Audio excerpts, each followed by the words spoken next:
दोस्तों नमस्कार। मैं आपका दोस्त डॉक्टर सतेंद्र सैनी। उम्मीद करता हूँ सब लोग अच्छे होंगे। दोस्तों एक मोटिवेशन और वीडियो लेकर आया हूँ मैं आपके लिए, जो हमारे प्रभु श्री राम के जीवन पर आधारित है। जितना भी मैं समझ पाया हूँ इन चीज़ों में, मैं किसी पे उंगली उठाने लायक तो नहीं हूँ, ना किसी को कुछ कहने लायक।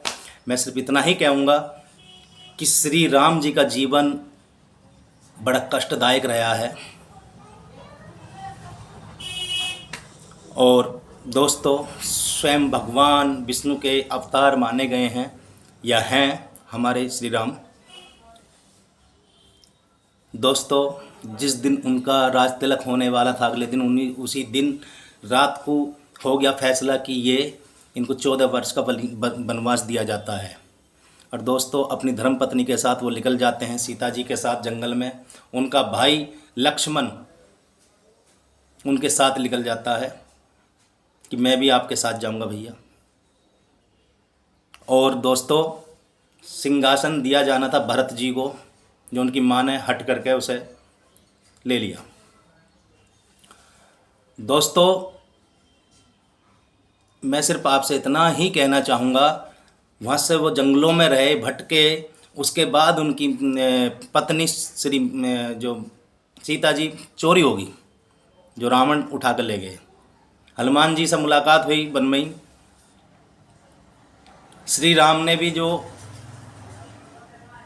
खूब आंसू बहाए और मैं खूब परेशान हुए, वो भी एक भगवान का स्वरूप होते जाते जब उनकी पत्नी बिछड़ गई थी।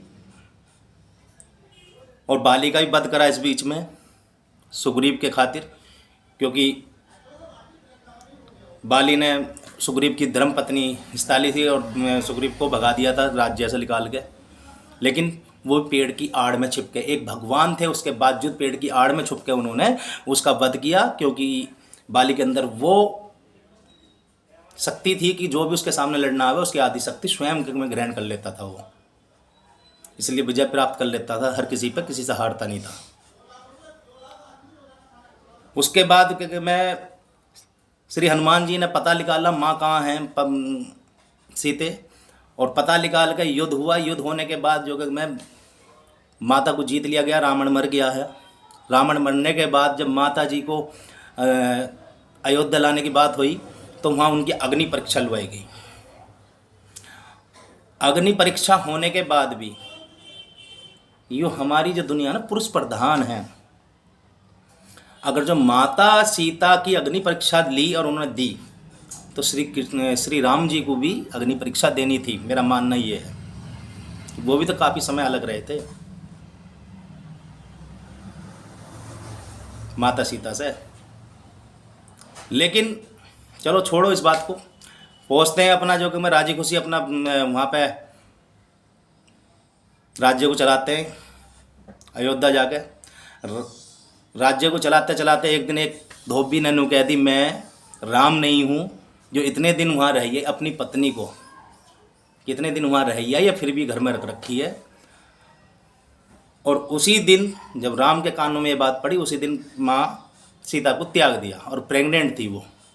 तो यहाँ क्या सीख मिलती है कि दोस्तों, सबसे बड़ा रोग क्या कहेंगे लोग। दूसरे कहे में मर्यादा में रह के कि कोई कुछ ना कह दे मेरे राज्य को या मुझे। उन्होंने माँ सीता का त्याग कर दिया, और माँ सीता का त्याग होने के बाद वो वन में गई, ऋषि के यहाँ रही, दोनों बच्चों को अपनों को जन्म दिया, पाला पड़ोसा उन्हें। तो देखा जाए तो एक माँ सीता माँ लक्ष्मी का स्वरूप थी, उन्होंने भी बड़े कष्ट झेले। मैंने बड़ी शॉर्ट में ये बात बताने का प्रयास करा आपको। तो दोस्तों, मैं सिर्फ इसलिए कह रहा था कि सबसे बड़ी बीमारी हर इंसान के अंदर ये है कि क्या कहेंगे लोग। दोस्तों, जो तुम्हारे मन में आवे, जैसे तुम्हारे मन में आवे वैसा करो। पाप पुण्य कुछ मेरी नज़र में नहीं है। यहाँ ये रियलिटी कह रहा हूँ मैं। दोस्तों, जीवन एक मिला है, इसे हर वक्त आनंद में जियो, हर वक्त खुश रह के जियो, हर वक्त ध्यान में रह के जियो, ध्यानपूर्वक। वो 3 ही सूत्र आपने पकड़ लिए ना, विचार शक्ति का विज्ञान, विचार शून्यता का विज्ञान और हर वक्त आनंदित रहने का विज्ञान, तो आपको जीवन में कोई नहीं हरा सकता दोस्तों। हर एक अपने सपने को पूरा करोगे तुम। तो दोस्तों मैं सिर्फ आपसे इतना ही कहना चाहूँगा कि वीडियो बड़ी होती जा रही है। मेरी वीडियो से थोड़ी बहुत वैल्यू मिले तो लाइक शेयर सब्सक्राइब जरूर कर देना दोस्तों। जय श्री राम, हर हर महादेव।